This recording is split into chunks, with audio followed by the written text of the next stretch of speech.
माझ्या लास्ट व्हिडिओला तुम्ही सर्वांनी एवढं प्रेम दिल्याबद्दल तुमच्या सर्वांचा खूप खूप धन्यवाद.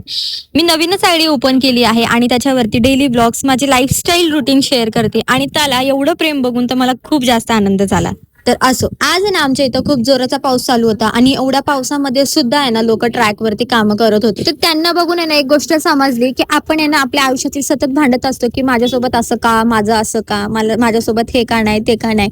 पण यांना बघून असं वाटतं ना की आपण जी लाईफस्टाईल जगतोय ना कदाचित ही लाईफस्टाईल जगणं त्या लोकांचं स्वप्न आहे. म्हणून आपण जसं आयुष्य जगतोय ना त्याला कधीच ब्लेम करू नका की माझ्यासोबत असं झालं तसं झालं, माझ्या आयुष्यात हे होत नाही, माझ्या मनासारखी गोष्ट होत नाही. कारण आपण जी लाईफस्टाईल जगतोय ना ते कोणाचं तरी स्वप्न आहे.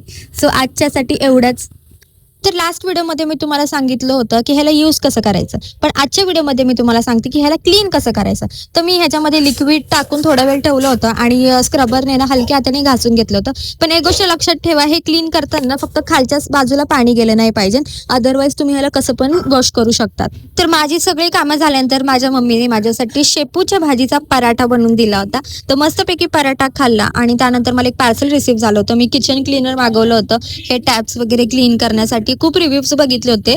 तर मी तुम्हाला जेन्युइनली सांगते, हे प्रोडक्ट आहे ना फक्त हलके हलके जे डाग असतात तेच क्लीन करू शकतं. एकदम चिकट आणि खूप दिवसाचे असे स्टिकीनेस असतो ना ते हे पूर्णपणे नाही काढत. सो मी फक्त मिरर क्लीन केला आणि छोटे मोठे हलके फुलके डाग क्लीन केले. थँक्यू.